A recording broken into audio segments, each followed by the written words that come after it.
40 से 50 में major changes क्या आती हैं? ओबेसिटी और metabolic diseases, sugar, blood pressure, menopause होने के बाद बॉडी पे इफेक्ट क्या आता है? हार्ट डिजीजेस, टांगों में क्लॉट आ गए, डायबिटीज हो गई, बहुत सारे लोग ना डायबिटीज होने के बावजूद भी मीठा नहीं छोड़ते। पाँव क्यों काटने पड़ने हैं, वहाँ लाई नहीं जा रही है। यूट्रस भी रिमूव करवा देती हैं, उसके बाद भी हेल्थ वाइज इफेक्ट हो रहे होते हो।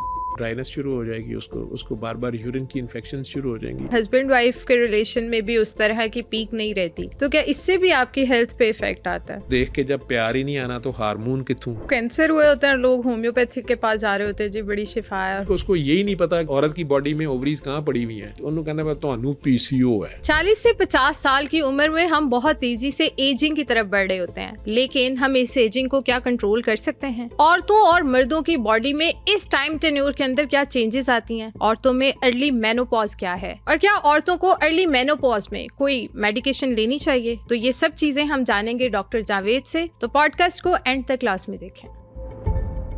आज की जो हमारी सीरीज़ है वो 40 से 50 है। 20 से 30 हम डिस्कस कर चुके, 30 से 40 भी हम डिस्कस कर चुके, और इसमें बहुत सारे डिफरेंट क्वेश्चंस भी आपके लिए आए हुए हैं जो हम इंशाल्लाह इस पॉडकास्ट में शामिल करेंगे। लेकिन आज जैसे हम 40 से 50 डिस्कस करेंगे, तो मुझे ये बताएं कि इसमें मेजर चेंजेस क्या आती हैं आदमी में भी और औरत में भी। 40 को नॉटी वैसे कहा जाता है, लेकिन 40 वो एज है जहाँ से पैगाम्बरी का सिलसिला शुरू होता है। आपने अपनी ज़िंदगी में मेजर जो एक्सपेरिमेंटेशंस करनी होती हैं वो कर चुके होते हैं। यूजुअली ज़्यादातर मेजॉरिटी शादियां भी हो गई, बच्चे भी हो गए, कैरियर, बिज़नेस जो भी अपनाना था उसमें से आप एक सर्टन लेवल पे पहुंच चुके होते हैं। अब उसे कंसोलिडेट करने के चक्कर में होते हैं, या डिफरेंट फेलियर्स के बाद बहरहाल आप किसी ना किसी ख़ास डायरेक्शन में जा रहे होते हैं। आपके फेलियर्स भी आपका एक्सपेरिमेंट होते हैं। ये सारी चीज़ें मिल मिला के आप दूसरों को गाइड करने की पोजीशन में भी होते हैं। आपको मुदब्बर या बड़ा समझा जाना शुरू हो जाता है, और आपकी बॉडी भी आपको बताना शुरू करती है कि पहले वाली गल नहीं रही। आप देखेंगे बड़े बड़े एथलीट्स भी जो हैं 40 पे आके रिटायर हो रहे होते हैं। तो जितनी परफॉर्मिंग आर्ट्स हैं वो एक अलग चीज़ है, लेकिन जो स्पोर्ट्स हैं जितनी जिसमें फ़िज़िकल विगर चाहिए होती है 40 तक रिटायर हो ही गए होते हैं। या 40 पे खेल रहा हो तो कहते हैं बड़ी बात है यार ये खेल रहे हैं। उसकी मेन रीज़न ये भी है कि मर्दों और औरतों में दोनों में अब जो उनके हार्मोन्स हैं, बेसिकली सेक्स हार्मोन्स जो हैं, ख़वातीन में एस्ट्रोजन्स और मर्दों में टेस्टोस्टेरोन्स, ये सर्टन पीक पे जाने के बाद अब स्टेडी स्टेट लेवल के बाद नीचे आ रहे होते हैं। गोनेड्स वो ग्लैंड्स हैं जो ये सेक्स हार्मोन्स जो हैं प्रोड्यूस करते हैं। ख़वातीन में ओवरीज, जेंट्स में टेस्टीज, ये सारे के सारे अब इनकी यूटिलाइजेशन के बाद जो है इनकी प्रोडक्शन में डिक्लाइन आना शुरू हो जाता है। ख़वातीन में 40 और 50 के दरमियान मेजॉरिटी में मीनोपाज शुरू हो जाता है, पेरी मीनोपाज और मीनोपाज शुरू हो जाता है। और 45 के बाद तो मेजॉरिटी कह लें 40 और 50 के दरमियान, और 50 के बाद बड़े रेयर हैं जो जाएँ या मीनोपाज उससे लेट हो। मेजॉरिटी 45 टू 50, कई अर्ली मीनोपाज भी 40 पे भी हो जाएगा। इसी तरह जेंट्स में भी 55 के बाद तो टेस्टोस्टेरोन लेवल्स उसके नीचे आना शुरू हो जाते हैं। लेकिन इसके साथ आपकी जो स्पेशल सेंसेस हैं, आपकी आईसाइट, आपकी हेयरिंग, आपकी फ़िज़िकल परफॉर्मेंस, स्किलफुल वर्क, ठीक है, कई लोगों को राशा शुरू हो जाता है, और आपका थॉट प्रोसेस, आपकी मेमोरी, ये सारी चीज़ें जो हैं आप पीक पे फर्दर नहीं जाएंगी, एक स्टेडी स्टेट लेवल या उससे नीचे आना शुरू हो जाएगा। लेकिन और ये जो सेक्स हार्मोन्स हैं इनकी भी डिक्लाइन शुरू हो जाएगी। तो वेट गेन बहरहाल 40 टू 50 एक ऐसी चीज़ है जहाँ से ज़रा ज़्यादा शुरू हो जाता है। आपकी फ़िज़िकल एक्टिविटी कम हो जाती है, और आपकी जो डाइटरी हैबिट्स अभी वहीं पे होती हैं, ठीक है, और उसकी वजह से आपकी जिस्म की जो शेप है, और शादी हो गई, बच्चे हो गए, ख़वातीन भी इतनी कॉशियस नहीं रहती, मर्द हज़रात भी अब उस तरह नहीं, या पैसा कमाने की दौड़ में, या जो ज़िंदगी की ज़िम्मेदारियाँ बच्चों की तरफ से या अपनी आ गई, उसमें बंदा अपने फ़िज़िकल जो है अपीयरेंसेस और इन चीज़ों को ज़्यादातर इग्नोर करना शुरू करता है। इस वजह से आपको ज़्यादातर ओबेसिटी और metabolic disease, sugar, blood pressure, cholesterol high, और ये सारा कुछ ओवर द ईयर्स ये जो बेतदालियाँ थी ये अब अपना रंग दिखाना शुरू करती हैं, और जी शुगर होना शुरू हो गई, हाई ब्लड प्रेशर होना शुरू हो गया, यूरिक एसिड ऊपर जाना शुरू हो गया, मोटापा। ख़वातीन में हम उसे कहते हैं पियर शेप्ड, नाशपाती की शेप उनकी बॉडी इख्तियार कर देती है, उनकी पेल्विस वाइड होती है, ऊपर से वो वैसे ही होती हैं अभी स्लिम स्मार्ट अपनी तरह से अपर टार्सो जो है, लेकिन पेट उनका जो है वो फूलना शुरू हुआ और नीचे से फर्दर वाइड उनकी पेल्विस की वजह से वो पियर शेप्ड ओपेसिटी ज़्यादातर उनमें होती है।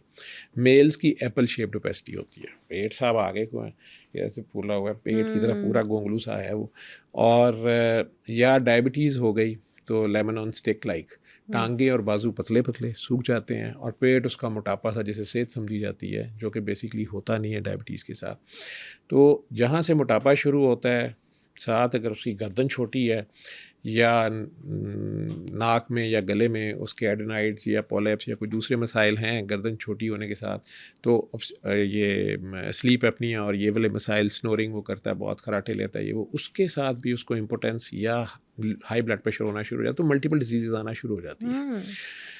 वो जो स्ट्रक्चर था बॉडी का, वो जो बनना था बन गया, उसके बाद उसने जो हार्मोन्स के साथ भी खेलना था और जो कुछ करना था वो कर लिया। ड्यूरिंग दैट अगर ख़वातीन को ऑलरेडी हार्मोनल इम्बैलेंस था या बेबी नहीं हो रहे थे, उस बेचारी ने हार्मोनल थेरेपीज़ ली फॉर वट एवर रीजन्स, या स्पेसिंग करने के लिए, प्लानिंग करने के लिए, they also start taking their own toll. ठीक है। और जहाँ तक स्पेशल सेंसेस की बात है, आई साइट आपका वैसे ही 40 के करीब आके एक कंडीशन उसे हम कहते हैं नॉर्मली प्रेस बायोपिया, कि आप में से हम में से ज़्यादातर को पढ़ने के लिए ऐनक लगानी पड़ जाती है, या आप यूं करके देख रहे होते हैं, मोबाइल्स आने के बाद सारी रात यूज़ करने के बाद ये ज़रा ज़्यादा बढ़ गया, तो उसमें ग्लासेस लगानी पड़ जाती हैं। सुनने में भी थोड़ा सा जो लोग ज़्यादा चीख के बोलते हैं उनके भी अब कानों में रिंगिंग और ये चीज़ें शुरू हो जाती हैं, या हेयरिंग थोड़ी सी इम्पेयर होना शुरू हो जाती है, क्योंकि वो ऑल सुनना जब उनको कम होता है तो वो और चीख के बोलने की कोशिश करते हैं कि शायद मुझे आवाज़ नहीं आ रही तो दूसरे को भी नहीं आ रही है। ये चीज़ें आपको नज़र आना शुरू हो जाएंगी, दांत थोड़े से इफेक्ट होना शुरू, कैविटीज़ या गिरने शुरू हो गए। 40 से 50 में दांत भी गिरना स्टार्ट हो जी, अगर आपने उसका ख्याल नहीं किया किसी भी चीज़ का, आपके असल चीज़ ये है कि आपने अपने साथ सलूक क्या किया। नींद में जो रात की नींद है वो बहुत इम्पोर्टेंट है, कम से कम 6 घंटे जो है वो आपको रात 9 बजे या 10 बजे से लेके और सुबह 4-5 बजे तक की नींद बहुत ज़रूरी है। अक्सर हमारे एक्टर्स देखें, अगर आप सलमान खान, शाहरुख खान की अक्सर कोई आपने मोटिवेशनल स्पीचेस सुनी हो तो वो दोनों ये कहते हैं कि हम सोते नहीं थे, हम अगर सोते तो आज हम यहाँ पे ना होते जहाँ पे आज हम हैं। ठीक है, तो हमारा अगर आप कहें कि आप दुनिया में सोने के लिए पैदा हुए हैं तो सोना, बुखार, ये सब चीज़ें कुछ भी नहीं है, हार्ड वर्क और हार्ड वर्क। तो डोंट यू थिंक कि ये 40 तक इंसान में अभी भी इतनी कैपेबिलिटी होती है कि वो ख़ुद को एक्टिव रख सके, वो जितनी मेहनत करना चाहता है वो कर ले ताकि वो अपनी ओल्ड एज आराम से गुजार सके? आपके ख्याल में शाहरुख खान और सलमान खान अगर सच अपने सीक्रेट बता देंगे तो वो अभी तक जहाँ खड़े हैं वहीं पे रहेंगे, दूसरे नहीं आ जाएंगे? आप इस तरह करें 10 दिन ना बिल्कुल ना सोएं, तो आपके चेहरे पे जो रिंकल्स आएंगे उन्हें फिर हटा के शाहरुख खान साहब से कि ज़रा ये ख़त्म करवा दें। ठीक है, तो ये बातें ही हैं, नेचर को हमेशा फॉलो करें, और लाजमी नहीं है कि जिस रास्ते से एक बंदा पीक पे गया है आप भी वहाँ से पहुँच जाएं। हर इंसान के साथ अल्लाह का अपना ताल्लुक़ है।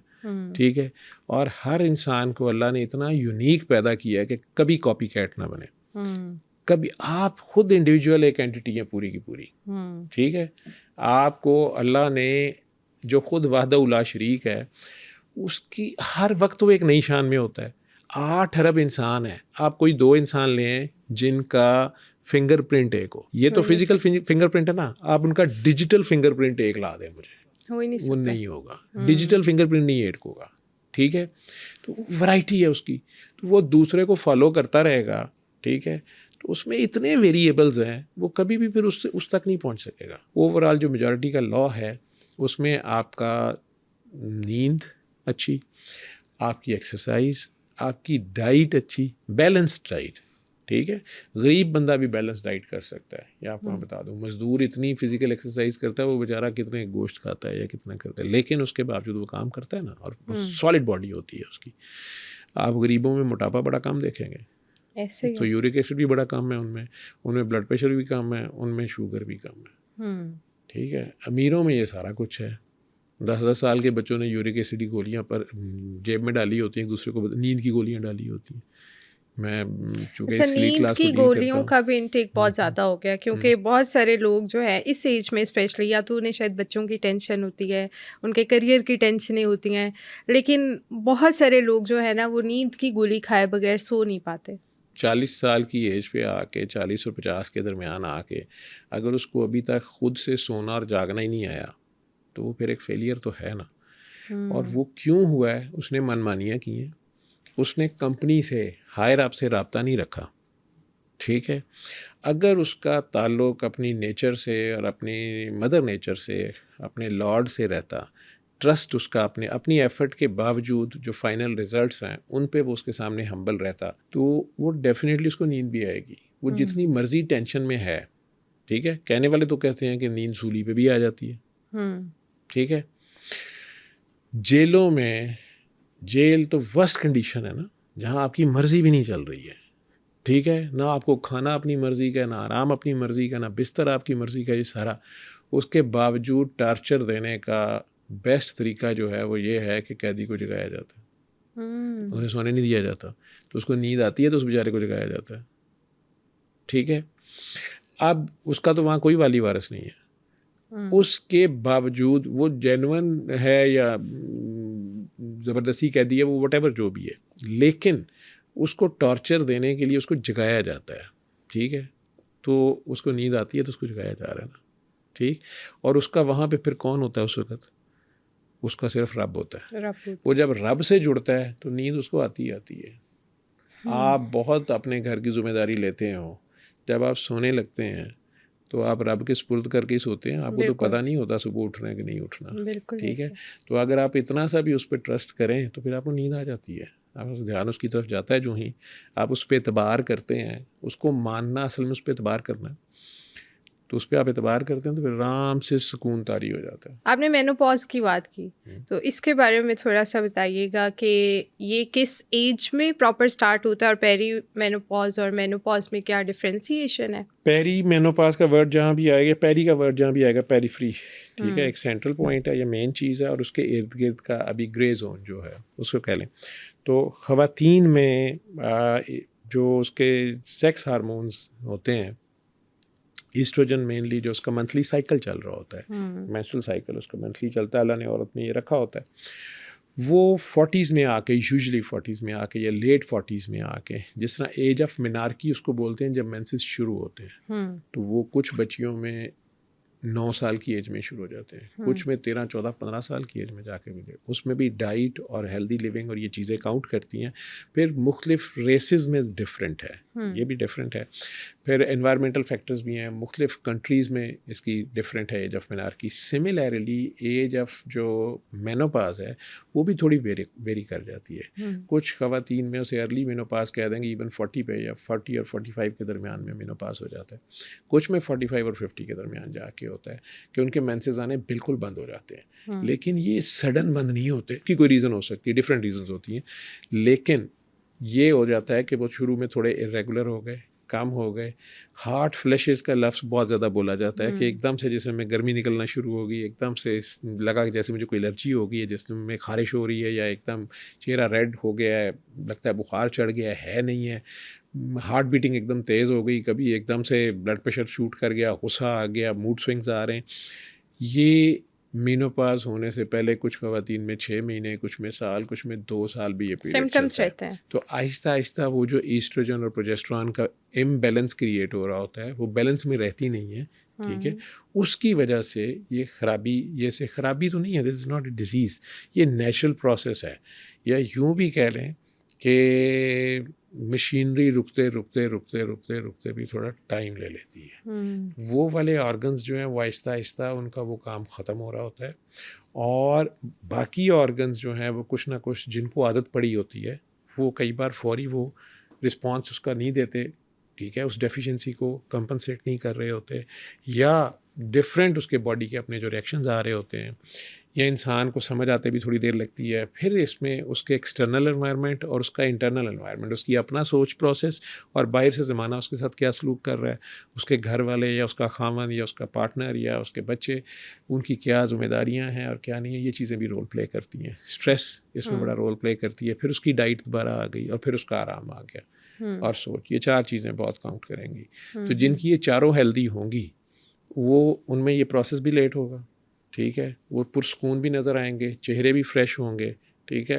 हो एक ही सूरत में सकता है, सुकून सिवाय अल्लाह की किसी चीज़ में नहीं है, ठीक है। तो वो जितने कनेक्टेड होंगे अपने क्रिएटर से, जो बनाने वाले से, मालिक से, उतने ज़्यादा वो पुरस्कून होंगे, ठीक है। उसी हिसाब से उन्हें ना खाने की इश्तहा होगी, ना सेक्स की इश्तहा होगी, ना पैसा जमा करने की इश्तहा होगी, ना ज़्यादा आराम दूसरों की कॉस्ट पे करने की होगी, ठीक है, ना ताकत जमाने की, ना रोब जमाने की होगी। एक बैलेंस्ड लाइफ होगी। जब बैलेंस्ड में जा रहा है तो उसने अपनी पीक पे भी पहुंचना है और उसने स्लो एंड स्मूथ नीचे को भी आना है, तो उसमें इतना प्रॉब्लम नहीं होगा। जितना लेट हो उतना ही अच्छा होता है फीमेल बॉडी में मेनोपॉज। डेफिनेटली लेट होने को आप ये नहीं कि जितना, अगर ज़्यादा अर्ली हो जाएगा तो उसका एजिंग प्रोसेस भी जल्दी शुरू हो जाएगा में ना। हो जाता है, मतलब मैंने ज़्यादा कहा कि 45 to 50 के दरमियान हो जाता है, ठीक है। जब उसके हार्मोन्स की डेफिशिएंसी होगी, वेजाइनल ड्राइनेस शुरू हो जाएगी, उसको बार बार यूरिन की इन्फेक्शन शुरू हो जाएंगी, यूरिन कंट्रोल, उसके पेल्विक एरिया के मसल्स वीक हो गए हैं, वो ज़ोर से हंसी है तो यूरिन निकल गया, उसका कंट्रोल नहीं है, ठीक है। ख़वातीन इससे बड़ी डिस्टर्ब होती हैं, डॉक्टर्स के पास उस वक्त उन्हें आना शुरू करना होता है कि जी मैंने तो ज़ोर से खांसी की तो ये बड़ा मसला हो गया मुझे, ठीक है, या मुझे इंटरनल इरिटेशन या ख़ारिश बहुत ज़्यादा ही, मुझे समझ नहीं आ रही, बर्निंग हो जाती है, ये सारी चीज़ें उसे तंग कर रही होती हैं। उसमें डॉक्टर्स लोकल उसको एस्ट्रोजन क्रीम्स एडवाइस करती हैं, लेडी डॉक्टर्स या डॉक्टर्स जिसके पास भी वो आते हैं, वो लोकली अप्लाई करने के लिए कहते हैं, चूँकि वो वैसे भी एस्ट्रोजन की टेबलेट्स खा सकती है, लेकिन या कोई खातून इस बात पे ज़िद में आ गई हैं कि मैंने मेनोपॉज़ अभी जल्दी नहीं होने देना या मैंने अभी भी नहीं होने देना और मैं हार्मोनल टेबलेट्स यूज़ कर लूँगी। मैं फ्रैंकली बता दूँ कि आप जब भी नेचर के अगेंस्ट जाते हैं, आप यही हार्मोन जो कभी आपके दोस्त थे, अब अगर आप उन हार्मोन्स को यूज़ करते हैं, ठीक है, तो आपको ब्रेस्ट कैंसर, ओवेरियन कैंसर, आपको यूट्राइन कैंसर बहुत ज़्यादा तेज़ी से उसका रेट बढ़ जाता है। ओह माय गॉड, यानी इस चीज़ को कंट्रोल करने के लिए भी हार्मोन्स ले लिए जाते हैं? जी बिल्कुल लिए जाते हैं। वो इसलिए कि कई बार ख़वातीन को पता नहीं होता, जब वो 15, 16, 17, 18 साल की एज में थी, उसके मेंसेस इर्रेगुलर थे या उसे कोई हार्मोनल इम्बैलेंस था, लेडी डॉक्टर्स ने उसे टेबलेट्स यूज़ कराई, या वो बर्थ स्पेसिंग कर रही थी, या उसे था कि मुझे अभी प्रेगनेंसी नहीं चाहिए, ठीक है, या लाइक बाहर के मुल्कों में विदाउट मैरिज सेक्स बहुत ज़्यादा है, उसमें वो अनवांटेड प्रेगनेंसीज़ के वर्ड यूज़ करते हैं, उसमें पिल बड़ी फ्रीक्वेंट यूज़ हो रही है जी, वो ले रही हैं कि वो उसको प्रेगनेंसी नहीं अभी चाहिए, ठीक है, सेफ सेक्स और वो सारी चीज़ें। अब ये हार्मोन्स उस वक्त उसके काम आ गए, ठीक है, लेकिन ये नेचर नहीं थी, उसने नेचर को रोका, लेकिन जवानी थी, मुँह ज़ोर थी, काम चल गया। अब नेचर ही डिक्लाइन पे जा रही है और बॉडी नेचुरली उसकी बॉडी में एस्ट्रोजन को ख़त्म कर रही है, प्रोजेस्टेरॉन अपना पॉजिटिव रोल प्ले कर रहा है और वो सारा बैलेंस है, उसमें उसने लैक ऑफ नॉलेज की वजह से या अनड्यू नॉलेज की वजह से गूगल पे बैठे क्या है जी हार्मोनल इम्बैलेंस, उसे ये पता नहीं कि ये हार्मोनल इम्बैलेंस नहीं है, नेचुरल प्रोसेस हो रहा है, उसका मेनोपॉज हो रहा है, उसने वही टेबलेट्स फिर यूज़ कर ली, कॉन्ट्रासेप्टिव्स फिर यूज़ कर ली, ठीक है। अब ये जो इम्बैलेंस वो क्रिएट कर रही है खुद, या उसकी डॉक्टर साहिबा उसको कह रही है कि नहीं आपकी स्किन के लिए अभी वो एक्टिंग करना चाहती है, वो परफॉर्मिंग आर्ट्स में है कहीं, तो वो नहीं जी नहीं मुझे, मैं तो अभी ऐसे और वैसे, वो सारा कुछ कर लें, ठीक है, लेकिन फिर कैंसर के चांसेस बहुत ज़्यादा बढ़ जाते हैं इन लोगों में, और हैं भी, और ये मेडिकली प्रूवन चीज़ें हैं कि उन लोगों में फिर या बर्थ पहले बेबी नहीं हो रहे थे, उन्होंने टेस्ट ट्यूब बेबीज़ जो आम टर्म यूज़ होती है उसके लिए बहुत ज़्यादा हार्मोनल थेरेपीज़ ट्राई की, ठीक है, वो सारे इम्बैलेंसेस क्रिएट किए, आप उस वक्त तो उसे बर्दाश्त कर गए, ये सारा हो गया, लेकिन अंदर एक दूसरा स्लो प्रोसेस शुरू हो गया और वो ज़ाहिर हो जाएगा यहाँ आके, ठीक है। सेक्सुअल परवर्शंस में थे, उसमें आप रॉन्ग सिग्नल्स बॉडी को दे रहे थे, उसमें भी यही नतीजे निकलेंगे लेटर ऑन जाके। मेनोपॉज होने के बाद आपकी बॉडी पे इफ़ेक्ट क्या आता है, उसके बाद किस तरह ढलना स्टार्ट हो जाती है औरत? जब ये हार्मोनल थेरेपीज़ लेंगे, हार्ट डिजीज़, ठीक है, फालज बहुत ज़्यादा उसको टांगों में क्लॉट आ गए, DVTs हो गई, उसके साथ लंग्स में जाके फंसे, पल्मोनरी एम्बोलिज्म, सडन डेथ हो गई। ये चीज़ें बहुत ज़्यादा हैं और आजकल तो बहुत ज़्यादा हो गई हैं, क्योंकि ओवर द काउंटर हमारे मुल्क में ये चीज़ें बड़े आराम से मिल जाती हैं और गूगल पे बैठ के किसी को नॉलेज है नहीं, वो घर बैठे डॉक्टर बन जाते हैं और या खुद ही मरीज़ भी बन गए, खुद ही डॉक्टर बन गए और वो मेडिसिन खा ली और या फियर में ही खा ली कि मेरी प्रेगनेंसी हो ना जाए या ये ना हो जाए या वो ना हो जाए, और बहुत ज़्यादा या मैंने मीनोपाज को रोकना है और उसे पता नहीं है कि ये काम उसने नहीं करना, या वो एक अच्छी गायनेकोलॉजिस्ट के पास जाए और उससे मशवरा करे या डॉक्टर के पास चला जाए, क्योंकि ये जितनी एलोपैथी की मेडिसिन है ये सारे केमिकल्स हैं, जहर हैं, ये पॉइजन्स हैं। आप उन्हें जब इनजुडिशियस यूज़ करेंगे, ठीक है, ये ओवर द काउंटर नहीं है, लेकिन हमारे मुल्क में कोई लॉज नहीं है, तो वो हर बंदा जहाँ से मर्जी, मेडिकल स्टोर वाला खुद ही दे रहा होता है लोगों को, ब्लड प्रेशर की दवाई खा लो जी, फलाना खा लो। जो ही इम्बेलेंस क्रिएट होगा, ब्लड क्लॉटिंग उसकी ज़्यादा होगी, तो उसकी बॉडी में कहीं भी फालिज, ब्रेन में क्लॉट आ जाएगा, लेग में आ जाएगा, हार्ट अटैक हो जाएगा। ख़वातीन को वैसे नेचुरली अगर उनका बैलेंस हो तो अल्लाह ने या नेचर ने औरत को मंथली साइकिल में भी पेन होती है, प्लस उसको चाइल्ड बेयरिंग में बहुत पेन होती है। मर्द को इसके मुकाबले में, लेकिन औरत को अगर वो हार्मोनल इम्बैलेंस में नहीं जाती तो उसको हार्ट अटैक यूजुअली नहीं होता, उसे हाई ब्लड प्रेशर नहीं होता इस दौरान, लेस लाइकली होता है, ठीक है। मर्दों में हार्ट अटैक बहुत अर्ली हो सकता है, तो मर्द को हार्ट अटैक की पेन सेकंड नंबर पे पेन है, डिलीवरी की पेन नंबर 1 पे है और नंबर 2 पे हार्ट अटैक की पेन है। तो मर्दों को बहुत अर्ली एज में हार्ट अटैक्स हो सकते हैं एज़ कम्पेयर टू लेडीज़। मीनोपाज के बाद दोनों बराबर आ जाएंगे, दोनों में रेशो बराबर है। अच्छा। लेकिन अब एक खातून है, वो कह रही है नहीं मैं एस्ट्रोजन खाती रहूँगी या मैंने एस्ट्रोजन यूज़ करनी है, मैंने अपनी स्ट्रेंथ के लिए, व्हाटएवर जो भी वो उसका है, तो फिर उसके अंदर ये जितनी डिजीज़ हैं इनके chances sudden heart attacks, kidney failure, heart failure और ब्रेन स्ट्रोक होने के चांसेस बढ़ जाते हैं। और ज़्यादातर औरतें इस एज में ना अपनी ड्यू टू एनी डिजीज़ और व्हाटएवर यूट्रस भी रिमूव करवा देती हैं, तो उसके बाद भी आप जो है वो मतलब हेल्थ वाइज इफ़ेक्ट हो रहे होते हो? बिल्कुल इफ़ेक्ट होते हैं। जो अच्छी गायनेकोलॉजिस्ट होती हैं वो डायर एमरजेंसी ना हो तो वो कभी भी अर्ली एज में यूट्रस को रिमूव नहीं करते। यूट्रस का बड़ा वाइटल रोल होता है और लेटर ऑन भी यूट्रस और ओवरीज जो हैं उन्होंने जो थोड़े बहुत हार्मोन्स मीनोपाज के बाद भी क्रिएट करने होते हैं, और आपका पूरा सर्कल है, ये पूरा साइकिल होता है खातून की बॉडी में, उसने उसकी बोनी स्ट्रेंथ में बड़ा रोल प्ले करना होता है, उसके जॉइंट्स की एक्टिविटी में बड़ा रोल प्ले करना होता है। अगर ये अर्ली कर दिए जाते हैं तो इन लोगों में जॉइंट्स की पेन और हड्डियों की दर्दें, ये सारी चीज़ें बढ़ जाएंगी। ठीक है, तो ये कोई फालतू चीज़ नहीं है कि आप हमें यूट्रस निकलवा दें मुझे यूट्रस नहीं चाहिए, नहीं, अल्लाह ने वो पुर्जा रखा हुआ है, या आप खामखा ट्यूब्स लॉक कर दें जी मुझे नहीं चाहिए, नहीं, वो आपकी लेटर ऑन लाइफ में उनका रोल है, पॉजिटिव रोल है। जब आप नेचर की कोई भी चीज़ निकाल देंगे तो वो उसका जो रोल है वो ख़त्म हो गया, आपने रोक दिया उसको, तो जब आपको उसकी ज़रूरत पड़ेगी तो अब आपको वो डेफिशिएंसी आप कवर नहीं कर पाएंगे। मजबूरी और है, जैसे फाइब्राइड्स हो गए, किसी का इतना बड़ा फाइब्राइड है कि वो पेन कर रहा है, पूरी टमी उसकी भरी हुई है, उसके लिए लोकल इफ़ेक्ट्स हैं उसके, या डिलीवरी नहीं हो सकती। कुछ तो छोटे फाइब्राइड्स तो ऑपरेट करके कई बार वो निकाल देते हैं और डिलीवरीज भी बाद में, मतलब प्रेगनेंसी भी हुई, डिलीवरीज भी हुई।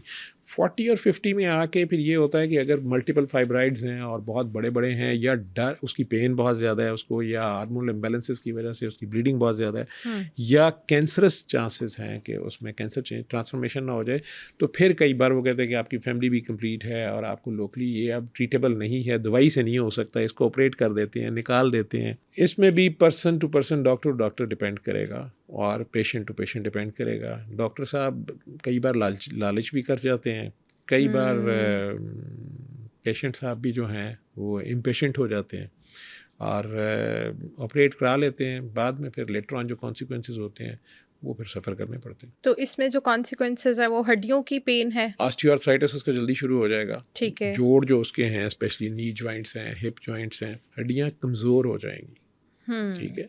उसने बेबी को, औरत की एक एडिशनल ड्यूटी ये होती है कि उसने बेबी को दूध पिलाना होता है, लैक्टेशन करनी होती है, वो भी सारे ये हार्मोन्स हैं, उसमें एडिशनल हार्मोन प्रोलैक्टिन एक्सक्रीट होता है, वो सारी चीज़ें अपना रोल प्ले करती हैं, तो वो दूध भी, हड्डियों का उसमें बड़ा रोल होता है। अब वो जो फैक्ट्री थी ना ये हड्डियाँ और ये सारी, इनको सपोर्ट करने के लिए भी यूट्रस और ओवरीज जो अब उस काम नहीं आ रहे बेबी डिलीवरी और सारे के लिए, वो ऐसे हार्मोन सक्रीट करते हैं कि उसके जॉइंट्स की मोबिलिटी के लिए, उसकी बोनी स्ट्रेंथ के लिए वो ज़रूरी होते हैं। जब वो नहीं है तो फिर आपको additional calcium, vitamin D supplements और दूसरी चीज़ें लेनी पड़ती हैं, लेकिन डेफिनेटली वो नेचर का नेबल बदल नहीं होता। बांझपन क्या होता है? इसमें फीमेल वाली साइड से होता है कि मेल साइड से होता है? दोनों साइड से हो सकता है। 40 to 50 के दरमियान बांझपन तो वैसे भी कहा ना कि उनके दोनों के हार्मोन्स डिक्रीज करना शुरू हो गए। उसमें ये है कि औरत में चूँकि जल्दी मीनोपाज जिसे आप कह लें, मर्दों की टेस्टोस्टेरोन 55 के बाद ज़रा नीचे आना शुरू होती है, लेकिन ख़वातीन में बहरहाल ये ख़त्म होने के चांसेस जल्दी होते हैं। तो बांझपन उसे कहते हैं कि बेबी पैदा ना कर सकना, वो मर्द में भी हो सकता है, मर्द के अंदर स्पर्म्स ही नहीं है, ठीक है, वो यंग एज में भी हो सकता है, उसका एज मतलब वो उसको एजोस्पर्मिया है या उसके स्पर्म्स ही डिफेक्टेड हैं या उसके टेस्टिस यंग एज में ही पैदाइश के बाद डिसेंड ही नहीं हुए, पेट से नीचे आए नहीं, किसी ने नोट नहीं किए, बाद में एट्रॉफी हो गए, बल्कि उनके भी कैंसरस होने के बाद में चांसेस होते हैं। तो वो उसको पता ही नहीं है, या उसको हार्मोनल इम्बैलेंस था मेल को, या वैसे ही उसके किसी वजह से मम्प्स निकले, उसके बाद उसको या कुछ और डिजीज़ भी होती हैं वायरल कि उसके स्पर्म्स थे ही नहीं, उसे पता ही नहीं है। वैसे वो सेक्सुअली परफॉर्म कर रहा है लेकिन उसको पता नहीं है कि उसके स्पर्म्स नहीं है। वो फिर अगर शादी के बाद बेबी नहीं हो रहे, कहीं टेस्ट हुए तो पता चला जी स्पर्म्स नहीं। पहले नहीं पता चल सकता या इसको किसी तरह हम ट्रीट नहीं कर सकते? नहीं, कुछ तो ऐसी सिचुएशंस होती हैं जैसे प्राइमरी ओवेरियन फेलियर है या हार्मोनल डेफिशिएंसी टोटली है, गोनेडल फेलियर है, फ्रोजन पेल्विस है, मल्टीपल रीजंस होती हैं। यंग एज में बच्चियों को कोई बीमारियाँ ऐसी हो गई, उसमें बिल्कुल वो बन ही नहीं सकती मदर, ठीक है, या उसका यूट्रस बना ही नहीं हुआ, उसे पता नहीं है, एग्जैक्टली यही चीज़ बहुत स्मॉल साइज्ड है, या यूँ कह लें कि PCOS आजकल बहुत है हमारे यहाँ पे, हार्मोनल इम्बैलेंसेस है, उसमें डाइट्स का भी बड़ा रोल है और लिविंग स्टाइल्स का बड़ा रोल है। तो उसमें भी वो ट्रीटेबल चीज़ें हैं, कुछ चीज़ें ट्रीटेबल हैं, और या उसकी ट्यूब्स दोनों ब्लॉक हैं किसी इन्फेक्शन की वजह से, किसी और वजह से, उसको मेंसेस रेगुलर आ रहे थे, उसे पता ही नहीं था, ठीक है। अब बाद में पता चला कि वो बेबी नहीं हो रहा, दोनों के टेस्ट कराए, ये तो दोनों के टेस्ट ठीक हैं। फिर ख़वातीन के अंदर वो मुख्तलिफ टेस्ट हैं हमारे, लेप्रोस्कोपी करके भी देखा जाता है या स्टेरोस्कोपी होती है, वो करके देखा जाता है कि यार इसकी ट्यूब्स पेटेंट हैं कि नहीं है। ओवरीज़ में इंटरनल अल्ट्रासाउंड करके देखा जाता है कि क्या इसके वाकई फॉलिकल्स बन रहे हैं, एग बनता है एवरी साइकिल में, ठीक है, वो सारा करके देखा जाता है। उसे कई बार मेडिसिन से इंड्यूस भी किया जाता है। फिर कई बार वो अगर एग डिलीवरी नहीं हो रहा यूट्रस तक, तो उसको बाहर फर्टिलाइज करके फिर अंदर रख दिया जाता है। जो टेस्ट ट्यूब बेबीज़ आप जो जिसे समझते हैं IVU और IVI के जो तरीके हैं सारे, वो सारा किया जाता है। लेकिन अगर किसी बच्ची को पता चल जाता है या मर्द को पता चल जाता है, उसके घर वालों को पता चल जाता है, ठीक है, ऑनेस्टी तो ये है कि आप रिश्ता करते हुए बताएं किसी को, ठीक है, लेकिन कितने लोग हैं, ये मेरा ख्याल है कुछ चीज़ें अगर लिहाज में कर्टसी में ही रखी जाएं तो बेहतर हैं। हाँ, डिलिबरेट चीट ना किया जाए। बिल्कुल ठीक है सर। वेट गेन हो जाता है 40 से 50 में, आप बहुत ज़्यादा मोटापे की तरफ जाना स्टार्ट हो जाते हैं, तो इसकी क्या रीज़न होती है? उसकी मेन रीज़न मर्दों में तो आपने देखा होगा कि शादी के बाद कुछ मर्द हज़रात बड़ी तेज़ी से वेट गेन करते हैं, ठीक है, बल्कि आप उसे साल बाद देर पर तो आप पूछ लेते हैं उसकी एकदम चेंज में कि यार तो शादी हो गई है, ठीक है। उसकी रीज़न यही होती है कि वो एक हेल्दी लिविंग स्टाइल उनका पहले होता है, अब शादी के बाद उनकी टेस्टोस्टेरोन लेवल्स जो परफॉर्म कर रहे होते हैं तो वो बढ़ते हैं तो मेटाबॉलिज्म बढ़ता है, रिक्वायरमेंट्स बढ़ती हैं, कैलोरीज प्रोडक्शन बढ़ती है, तो वो वेट गेन करते हैं। 40 के बाद ये है कि आपकी फ़िज़िकल एक्टिविटी कम हो जाती है, आप इस्टेब्लिश हो गए, दफ्तर में बैठने का काम शुरू हो गए, एक्सरसाइज छोड़ दी, ग्राउंड में जाना छोड़ दिया, खेलना भागना दौड़ना छोड़ दिया, खाना पीना वैसे ही चल रहा है, प्लस वो खाना पीना भी फास्ट फूड पे आ गया, बिंज डाइट पे आ गया, तो उसकी वजह से मेन रीजंस ये हैं, ठीक है। और आराम आपका फिर वही आ गया कि आप सो रहे हैं 6 घंटे, लेकिन कहीं वो दोपहर को सो रहे हैं, रात को नहीं पूरे कर रहे, कुछ और नहीं कर रहे, तो काउच पोटैटो बनते जाएंगे। अब आप एग्जेक्टिव सीट पे चले गए हैं, आप सारा दिन बैठ के ऑर्डर जारी कर रहे हैं, अब आप लिफ्टों में कर रहे हैं, आप सीढ़ियाँ छोड़ दिया आपने, बिल्कुल ऐसा, ठीक है। आपके जॉइंट्स के लिए ज़रूरी भी है कि बहुत ज़्यादा आप ना जाएं उस साइड पे अब इस एज में, लेकिन बहरहाल इन सारी मल्टीपल फैक्टोरियल है, तो उसकी वजह से आपकी जो डाइटरी हैबिट्स हैं, आपका लिविंग स्टाइल है, और इस एज में आके आप फिज़िकल एक्टिविटी कम करते जाते हैं, खाते जाते हैं, तो ओबेसिटी आप में बढ़नी शुरू हो जाती है। सर मेमोरी और फोकस जितना मतलब हम 40 के बाद मुझे नहीं लगता कि हम बहुत ज़्यादा फोकस्ड होके कोई काम नहीं कर पाते, और मेमोरी का भी इशू हमारा आ जाता है, हम चीज़ें भूलना स्टार्ट हो जाते हैं। तो इसकी क्या रीज़न है और इसको हम कैसे कंट्रोल कर सकते हैं? 40 to 50 तक तो 40 तक तो आपकी मेमोरी नहीं नीचे जानी चाहिए, और 40 to 50 के दौरान आपको बताया ना मैंने कि जिस तरह टेस्टोस्टेरोन या एस्ट्रोजन लेवल्स नीचे जाना शुरू होते हैं, तो आपके ब्रेन के भी सेल्स श्रिंक करना शुरू होते हैं। अच्छा। मैंने कहा आपकी हाइट जो है 40 और 50 के दरमियान 1 सेंटीमीटर कम हो सकती है, बल्कि 1 इंच तक भी कम हो सकती है, 2.5 सेंटीमीटर। 50 और 60 के दौरान भी यही रेशो हो सकती है, और 60 to 70 में तो बड़ी तेज़ी से फिर नीचे आना शुरू होता है। 70 के बाद तो डेफिनेटली आप बेंड भी खाना शुरू हो जाते हैं। आपके जो सारे वर्टिब्रास के दरमियान जो आपकी डिस्क स्पेसेस हैं, जहाँ जो डिस्क पड़ी होती है, वो डिहाइड्रेट होकर श्रिंक, जैसे गद्दा बैठ जाता है फोम वाला, तो आपकी हाइट श्रिंक करना शुरू कर देती है। इसी तरह आपके ब्रेन के सेल्स भी श्रिंक करते हैं, आपका मैदा भी श्रिंक करना शुरू कर देता है। ठीक है, जब इन चीज़ों का आप इस्तेमाल कम करना शुरू कर देते हैं, उसे रेस्ट भी प्रॉपर टाइम पे नहीं दे रहे, और उसका यूज़ भी आपका प्रॉपर नहीं है। ठीक है, पहले आप पढ़ते थे, आप एफ़र्ट करते थे, याद करने की कोशिश करते थे, मेमोराइज़ करते थे, आपकी स्टडीज़ थी, आप कोई मुश्किल किस्म के टास्क लेते थे, उनके लिए आपकी अपनी विल पावर भी स्टार्ट होती थी। अब आपको ये है कि मैंने जो कमाना है कमा लिया, मेरी बिज़नेस एम्पायर खड़ी हो गई है, जॉब एक इस्टेब्लिश हो गई है, ग्रेड्स अब बढ़ना शुरू हो गए हैं, तरक्कियाँ होनी है, कुछ भी आप फॉर ग्रांटेड जब ले लेते हैं, तो जब उस चीज़ का इस्तेमाल कम करना शुरू कर देते हैं, इनोवेशन छोड़ देते हैं, तो डिसयूज़ एट्रोफी का भी हम वर्ड बोलते हैं, और साथ एजिंग प्रोसेस भी शुरू हो जाता है। तो उसकी वजह से आपका ऊपर से ये डिस्क में कई लोगों ने फालतू चीज़ें भरी होती हैं, जैसे आपके फ़ोन की मेमोरी में फालतू चीज़ें भरी होती हैं। आता है ना कई बार कि मेमोरी खाली करें, अब और मज़ीद नहीं आ सकता। ठीक है, तो वो ब्रेन के अंदर नया डाटा स्टोर नहीं हो रहा होता, प्रोसेसिंग हो रही होती है, लेकिन वो सेविंग पे नहीं जा रहा होता, क्योंकि पीछे जो मेमोरी है वो खाली स्पेस खाली नहीं है, आपकी डिस्क स्पेस खाली नहीं है, या वो पूरे को निकालें। तो उसके लिए बेस्ट है कि आप माफ़ करें लोगों को, क्या आपने याद रखना है। ठीक है, और अपनी फ़िज़िकल एक्टिविटी और मेंटल एक्टिविटी जो है वो फ्रेश दोबारा रखें। आप अब उस तरह की स्ट्रेनियस एक्सरसाइज नहीं कर सकते जो आप 30 और 40 के दरमियान या 20 और 30 के दरमियान कर रहे थे। इसी तरह मेंटल एक्टिविटीज़ जो हैं, अब ज़रा आप पजल्स, ट्रिकी गेम्स, चेस, इन गेम्स पे आ जाएं। यानी आप कह रहे हैं कि इस 40 to 50 वाली जो एज है, इसके अंदर आप इस तरह की एक्टिविटीज़ में इन्वॉल्व हों जिससे आपका दिमाग खुले, ना कि वो बिल्कुल ही श्रिंक हो जाए।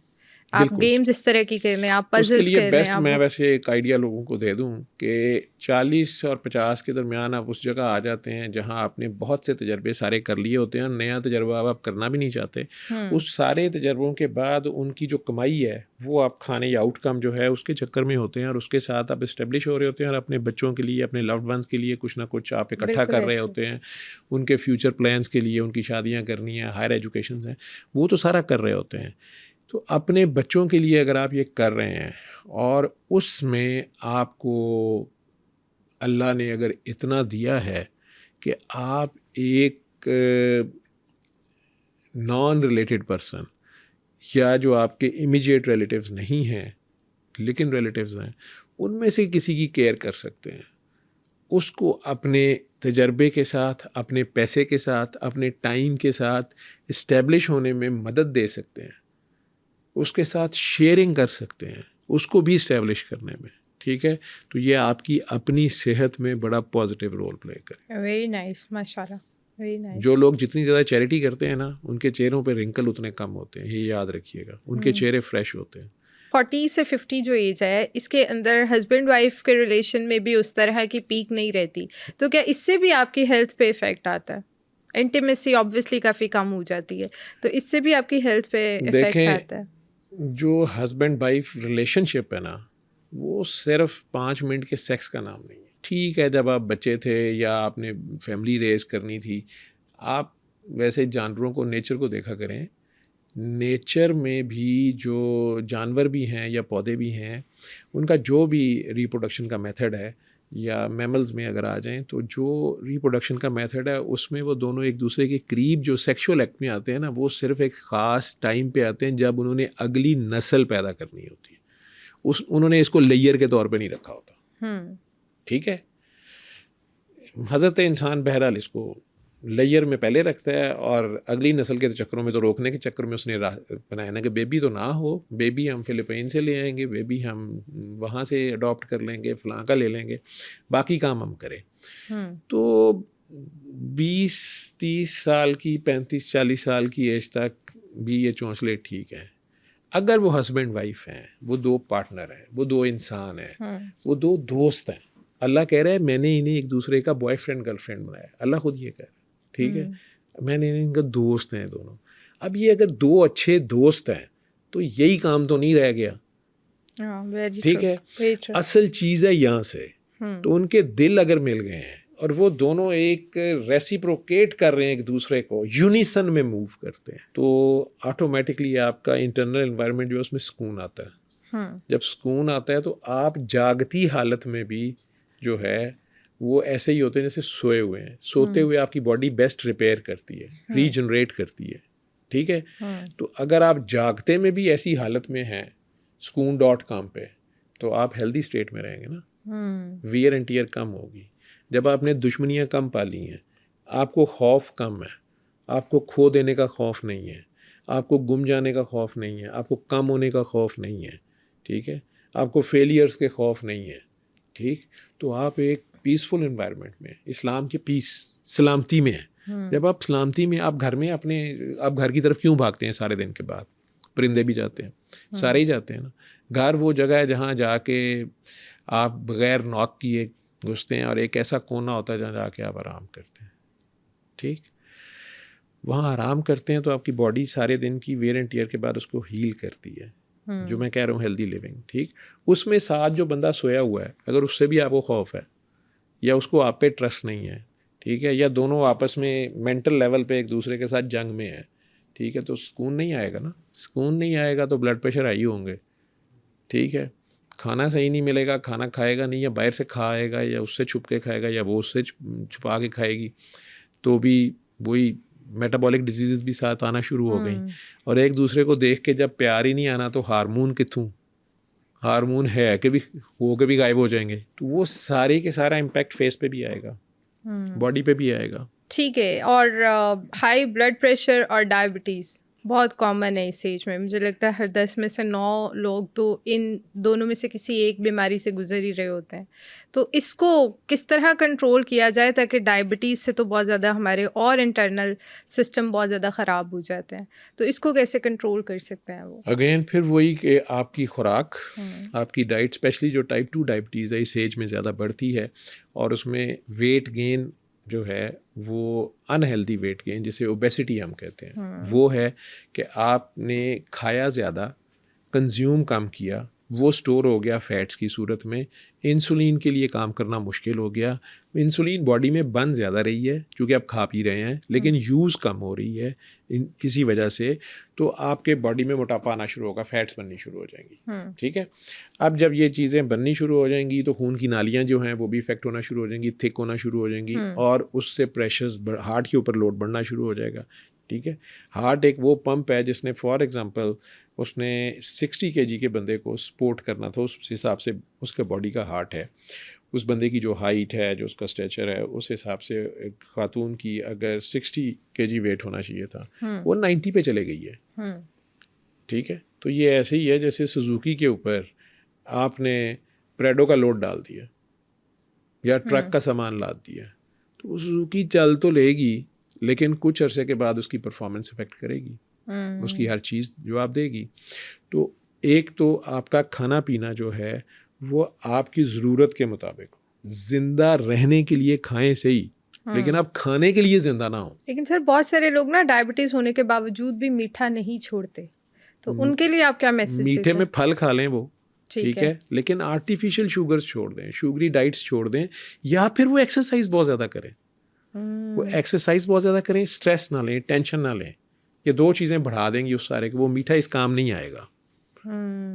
ठीक है, वो स्टोर हो जाएगा फैट्स की सूरत में, इंसुलिन यूज़ नहीं होगी अगर किसी वजह से, उसके मोटापे की वजह से या डिफरेंट रीजंस की वजह से, तो वो अजीबोगरीब, कहने को उसने वेट गेन किया, जो कभी वो जिम में वेट गेन करना चाहता था, वो मसल वेट गेन करना चाहता था, वो लीन बॉडी मैस बढ़ाना चाह रहा था, प्रोटीन्स की डाइट उसकी होनी चाहिए थी और प्रोटीन्स बनाना चाह रहा था। अब क्या है, वो 40 और 50 के दरमियान में ना तो उसकी एक्सरसाइज वो है, ना उसकी फिजिकल एक्टिविटी है, वो घर से गाड़ी में निकलता है, दफ्तर तक गाड़ी में जाता है।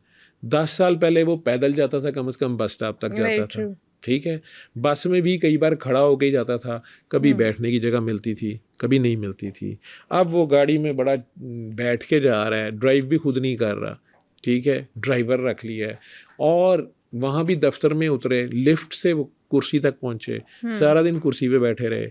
वहाँ भी हर 2-4 घंटे बाद चाय, कॉफ़ी, सैंडविच और इस तरह की चीज़ें, फ़ास्ट फूड्स लेता रहा। जितने ग्राहक आए या कस्टमर्स आए या पब्लिक डीलिंग जो भी उसकी है, उसमें वो यही चीज़ें यूज़ करता रहा। फिर वहाँ से उठा, फिर गाड़ी में बैठा और फिर घर आ गया, ठीक है। उसने चला ही नहीं है। उसकी बजाय अगर वो चले 10,000 कदम रोज़ के, आजकल मोबाइलों में ये ऐप्स हैं कि आप कितने कदम चले हैं, वो ही आराम से घर में ही चक्कर लगा लेता है, ठीक है। छत पे लगा लेता है, बाहर लगा लेता है, कहीं सड़क पे लगा लेता है, अपने आप को टाइम देता है। उसे कुछ स्ट्रेस नहीं है कि मैंने वहाँ पहुँचना है, टाइम नहीं है, ये है वो नहीं।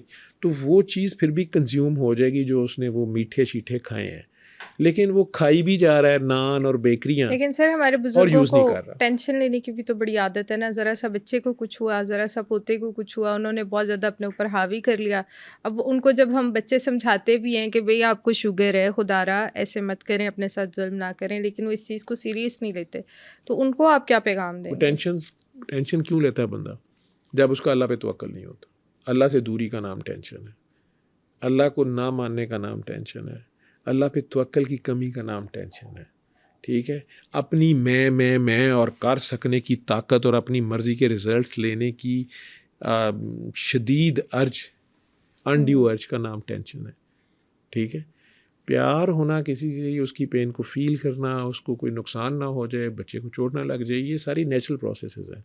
लेकिन उसके अंदर उसको साथ ये भी अगर पता है कि मेरे से भी ज़्यादा कोई 70 माहों से भी, मेरे से भी ज़्यादा कोई प्यार करता है और वो मेरे से ज़्यादा अच्छा ख्याल रख सकता है, ठीक है, तो वो अपने हिस्से का रोल प्ले कर ले, लाइक अ नर्स जो पेशेंट का ख्याल करती है, लेकिन उसे उठा के घर नहीं ले जाती कि ये मेरा ही पेशेंट है। फैटी लिवर आपका इंक्रीज़ हुआ है, कोलेस्ट्रॉल लेवल आपका बहुत ज़्यादा बढ़ जाता है, इसका कैसे हम कंट्रोल कर सकते हैं? मेडिसिन तो लेते हैं, बीपी के जो पेशेंट्स हैं वो मेडिसिन तो ले रहे होते हैं, लेकिन इसके अलावा बहुत सारी चीज़ें और भी उन्हें मैनेज करनी पड़ती हैं, उसके बारे में क्या कहेंगे? फैटी लिवर जो है, ये आजकल बड़ी स्ट्रॉन्ग कन्विक्शन है डॉक्टर्स की, ये हाइपोथेसिस है कि ये रूट कॉज है टाइप 2 डायबिटीज़ का, ये रूट कॉज है हाई ब्लड प्रेशर का मैनी पेशेंट्स में, ये रूट कॉज है हाई यूरिक एसिड का, ये रूट कॉज है लिपिड मेटाबॉलिज्म के डिस्टर्ब होने का, डिसलिपिडीमिया का, जिसमें कोलेस्ट्रॉल हाई हो गया, ट्राइग्लिसराइड्स हाई हो गए। तो ये सारी चीज़ें फैटी लिवर के ऊपर सारे के सारे फॉग आ गई। नई मर्सिडीज़ की विंड स्क्रीन के ऊपर फॉग है और डिफॉगर ख़राब है। अब आप की गाड़ी ज़बरदस्त नई गाड़ी है, लेकिन आप मोटरवे पे उसे 120 पे चला नहीं सकते क्योंकि पूरी स्क्रीन जो है वो फॉग से भरी हुई है, ठीक है, और डिफॉगर आपका ख़राब हो गया। लिवर के ऊपर चारों तरफ फैट आ गई, ठीक है। इसमें vitamin imbalance, vitamin D deficiency बहुत ज़्यादा है। इसमें फिर अब मैं इंक्रीमिनेट करूँगा ऑयल्स को, ठीक है। हमने देसी घी में खाने पकाने छोड़ दिए, या देसी घी डाला तो फिर इतना डाला कि तरियाँ उसमें स्विमिंग कर रहे हैं, ठीक है। नहीं तो देसी घी में अगर आप खाना बना रहे हैं जितना पकाने के लिए चाहिए और तली हुई चीज़ें आपकी कम है, ठीक है, तो फैटी, और साथ आपकी एक्सरसाइज या रिक्वायर्ड फिजिकल एक्टिविटी है जितना आप खा रहे हैं और भूख रख के आप खा रहे हैं, तो आपको फैटी लिवर नहीं होता। आप अपनी ज़रूरत से ज़्यादा खा रहे हैं, ये ऑयल्स खा रहे हैं, इन ऑयल्स पे डब्बों पे लिखा होता है विटामिन ए और डी शामिल है, नहीं होता शामिल है, मेरे से लिखवा लें, ठीक है। अब वो विटामिन डी की डेफिशिएंसी पाकिस्तान जैसे मुल्क में जो कि ख़त इस्तिवा पे या इक्वेटर पे है, जहाँ पे सूरज मैक्सिमम है, वहाँ विटामिन डी की कमी है, ठीक। विटामिन डी की डेफिशिएंसी से भी ये सारे के सारा मेटाबॉलिक प्रोसेसेस जो हैं ये 30 के ऊपर ही, 40 नहीं 30 के ऊपर ही स्टार्ट हो गए होते हैं, तो 40 पे तो रिजल्ट्स आना शुरू हो जाते हैं, ठीक है। खून की नालियों के अंदर जगह जगह प्लैक्स हम उसे बोलते हैं, वो घी, खून, थिक खून, शुगर भी अगर उसमें बहुत ज़्यादा है, आपका जो खून है उसकी एक ख़ास किस्म की विस्कोसिटी होनी चाहिए, वो पानी की तरह उसका फ़्लो जो है वो नॉर्मल रहना चाहिए, नहीं तो हार्ट को ज़ोर लगाना पड़ेगा। अगर वो गार बन जाती है, अगर वो थिक हो जाता है तो हार्ट को ज़ोर लगाना पड़ेगा ना, पंप थ्रू द पाइप्स, ठीक। और जब वो पूरे तेज़ प्रोसेस से नहीं चलेगा और जो खून की नालियां हैं वो भी स्टिफ हो जाएंगी, तो आपका ब्लड प्रेशर भी ज़्यादा होना शुरू हो गया। वो जगह जगह जहाँ भी बेंड आएंगे वहाँ टर्बुलेंस होगी, तो वहाँ पर पाले सफाई नहीं नहरों में होती, जगह जगह डक्के लग जाते हैं, तो वो जगह जगह वो हीप्स क्रिएट होंगी, उन्हें हम कहेंगे प्लैक्स हैं, और वहाँ और टर्बुलेंस होगी और क्लॉट्स बनेंगे और कहेंगे सडन हार्ट अटैक हुआ है, सडन ब्रेन अटैक हो गया, किडनीज फेलियर हो गया, ठीक है। ये सारा का सारा आपका जो ब्लड वेसल्स हैं, खून की जो नालियाँ हैं, उनके अंदर इन्हीं डिजीज़ की वजह से जो ख़राबी आई है। और खून वो चीज़ है जिसने आपकी खुराक, आपकी ऑक्सीजन हर ऑर्गन तक, ब्रेन से लेके पाँव के नाखून तक पहुँचानी है। डायबिटिक्स में पाँव क्यों काटने पड़ने हैं? वहाँ खून की सप्लाई नहीं जा रही है। अच्छा, ठीक है, खून की नालियाँ ही बंद हो गई हैं, चूँकि वहाँ बहुत बारीक नालियाँ हैं, वो बंद हो गई। कोलेस्ट्रॉल बहुत ज़्यादा उनमें जम गया, उनके अंदर शुगर भी ज़्यादा रही, वो भी घी भी मिल मिला के एक मलगूबा सा कीचड़ सा बना और वो फंस गया वहाँ पे, और बाद में वहाँ क्लॉट बन गया, वहाँ खून की नाली बंद हो गई। तो आगे जो अंगूठा है, पाँव है, टांग है, उसमें खून नहीं जाएगा तो उसने गलना सड़ना है। पहले दर्द शुरू हो गई, सुन्न हो गया, फिर दर्द शुरू हो गई, उसके बाद आखिरकार काटना पड़ेगा। और सर डायबिटीज़ के जो पेशेंट होते हैं उन्हें कहते हैं ज़ख्म से बड़ा बचाया जाता है, खुदा ना खास्ता उनके ज़ख्म हो जाए तो कहते हैं वो हील नहीं कर पाता, उसमें हीलिंग एबिलिटी कम है ना। उसके खून के अंदर जो फौज है उसके पास भी मीठा मीठा इर्द गिर्द, उस मीठे पे कीड़े या जरासीम ज़्यादा आ रहे हैं, ठीक है, लेकिन उसमें फाइटिंग एबिलिटी नहीं है, उसमें ताकत नहीं है, क्योंकि वो इंसुलिन यूज़ नहीं कर पा रहा। उसके पास बंदूक है, उसके पास गोली नहीं है, वो ज़्यादा, वो ऐसा फौजी है जो बेचारा बंदूक पकड़ के जलील हो रहा है। उसको जरासीम या उसको दूसरी चीज़ें जो हार्मफुल, जो टॉक्सिक मटेरियल्स हैं उसकी बॉडी में, जो कि क्लीन होने चाहिए थे, लिवर को से क्लीन करना था, किडनीज को से क्लीन करना था, वो नहीं कर पा रहा। तो उसके खून के अंदर वो जो टॉक्सिक मटेरियल्स ज़्यादा हो गए हैं जो कभी उसके लिए बेनिफिशियल थे। हर चीज़, excess of anything is bad, ठीक है, इवन इबादत की। मैं ये कहता होता हूँ कि अल्लाह हर चीज़ बैलेंस मांगता है। वो ये कह रहा है, एक आयत अगर कुरान की तरफ गौर कर लें कि मैंने जो हलाल किया है उसे खाओ या उसे इस्तेमाल करो, लेकिन बसियार खोरी मुझे पसंद नहीं है। अल्लाह कहते कोई भी चीज़ ओवरडू मत करो, मतलब थोड़ा हौसला रखो, कल भी लब जाएगा। चाहे वो बीवी है, चाहे वो खाना पीना है, चाहे वो आराम है, कोई भी चीज़ तो अक्ल रख के करें। तो जब हम ओवर ईटिंग भी कर रहे हैं, फिर यूज़ भी नहीं कर रहे हैं और मुसलसल कर रहे हैं ओवर द ईयर्स, तो फिर बॉडी पे उसका इफेक्ट आएगा। लिवर भी फैटी होगा, इंसुलिन यूज़ नहीं हो पाएगी, ठीक है, वो नॉर्मल परफॉर्म नहीं कर सकेगा। लिवर एक इंतहाई वाइटल। तो सर जिनको ये डायबिटीज़ और ब्लड प्रेशर हो जाता है उनको करना क्या चाहिए? वो किस तरह फिर इन सारी चीज़ों को, क्योंकि एक से दूसरी चीज़ इंटरलिंक्ड होती है, ठीक है, तो वो कैसे इन चीज़ों को कंट्रोल करें मेडिसिन के अलावा? वो ये देख लें, जो क्रिकेट की ज़ुबान जो लोग समझते हैं मैं उसमें समझा देता हूँ, ठीक है। उन्होंने ये देख लें, उन्होंने अपनी ज़िंदगी 2020 की तरह ख़त्म करनी है। आए 2-4 छिक्के मारे, ख़त्म, बाद वो गए, 2-3 घंटों में ख़त्म कहानी। या वनडे खेल लें, ठीक है, या टेस्ट मैच खेल लें, लंबी रेस का घोड़ा बनना है, ठीक है। तो मरना कोई भी नहीं चाहता, ऐसे ही। हालांकि 40 के बाद आपका डिक्लाइन शुरू हो जाता है, सर्कल पूरा हो जाता है, वापसी का सफ़र शुरू हो जाता। लेकिन अब आप ये चारपाई पे लेट के गुजारना चाहते हैं, टांग कटवा के, ठीक है, हाय हाय करके, हार्ट फेलियर करके, बाथरूम जाना भी हिसाब बना हुआ है, हार्ट फेल हो गया ये वो, या आप जिए तो 65 साल 70 साल तक, लेकिन आप आखिरी दिन तक ऑन योर ओन थे और चलते फिरते, खाते पीते, गाते चले गए आप। डॉक्टर का रोल भी अपनी जगह पे आएगा। एलोपैथी का इलाज अगर आपने करना है, होम्योपैथी का करना है, तो ज़रूर होम्योपैथ के पास जाएं, फिर उसके तरीके से चलें। लेकिन अगर वो होम्योपैथ है, वो होम्योपैथ साहब भी दवाइयाँ डॉक्टरी की पीस के दे रहे होते हैं या टेस्ट डॉक्टरी के कर रहे होते हैं। सर लोगों को कैंसर हुए होते हैं, लोग होम्योपैथिक के पास जा रहे होते हैं, जी बड़ी शिफा है, होम्योपैथिक जो है एक फील्ड ज़रूर है, एक तरीका इलाज है, जर्मनी से आया है। जर्मनी में पहले MBBS MD करना लाजमी है, उसके बाद होम्योपैथी एक स्पेशलाइजेशन है। हमारे मुल्कों में एक चीज़ बड़ी मशहूर की गई है कि इसका साइड इफ़ेक्ट नहीं है। ये सांप के जहर से इसकी दवाई बनती है, और ये ज़रा सी गलत यूज़ हो जाए तो इसका साइड इफ़ेक्ट जो है वो हमारी दवाई से रिवर्स भी नहीं होता। Oh my God. ठीक है, नक्स वोमिका बड़ी मशहूर दवाई थी, इससे जितने लोग मरे हैं डॉक्टर्स को पता है, पूरा हमें पूरा चैप्टर पढ़ना पड़ता है नक्स वोमिका पॉइजनिंग। तो ये एक बहुत बड़ी मशहूरी की हुई है कि इसका साइड इफेक्ट नहीं का, और साइड इफेक्ट तो भाई आम का भी है। ठीक है, आम हलाल चीज़ है, आप ज़्यादा खा लें तो उसका साइड इफेक्ट नहीं आता।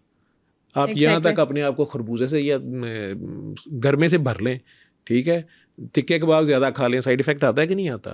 हर चीज़ का इफेक्ट और साइड इफेक्ट है, ठीक है।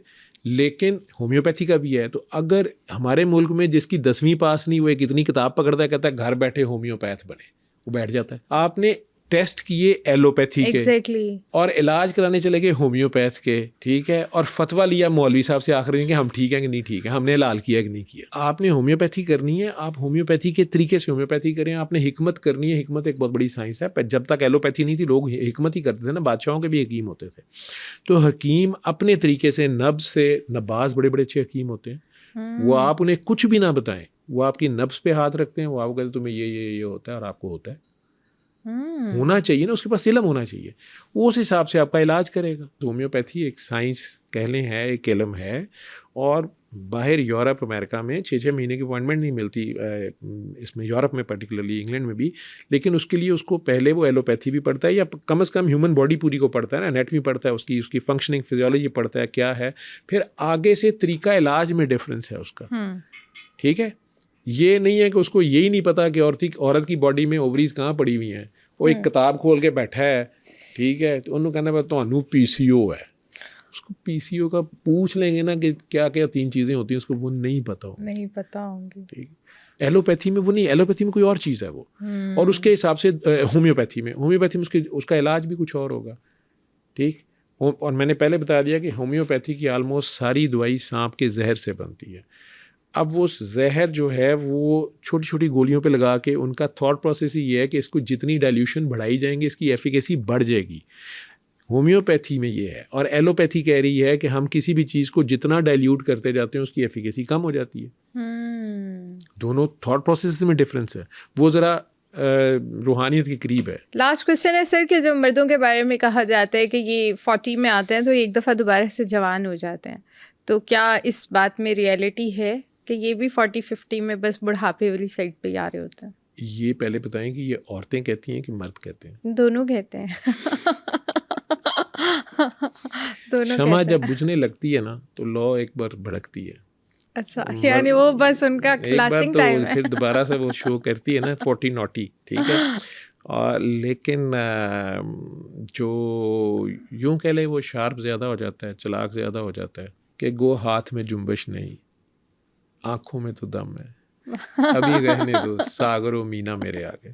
तो ज़रा ज़्यादा ये ठीक है। यानी इस बात में कोई ऐसी कोई रियलिटी नहीं है, बॉडी वाइज वो भी ढल रहा होता है। बिल्कुल डेफिनेटली ढल रहा होता है, अनटिल अनलेस कि वो कोई फिटनेस फ्रीक हो और उसने बड़ी अच्छी हेल्दी लाइफ गुजारी हो, या कुछ रेसेस ऐसी हैं, नेग्रूज जैसे हैं या जो अफ्रीकन हैं, वो फिजिकली बड़े स्ट्रॉन्ग हैं और फिट भी होते हैं, तो उनमें एजिंग शायद ज़रा लेट होती है, वो रेसेस में डिफरेंट है। क्या आप खुद या आपका कोई प्यारा किसी स्पेसिफिक बीमारी से गुजरा है जो हमने इस पॉडकास्ट में डिस्कस की है? अगर आप किसी खास बीमारी पर कोई इन्फॉर्मेशन लेना चाहते हैं तो हमें कमेंट सेक्शन में बताएं।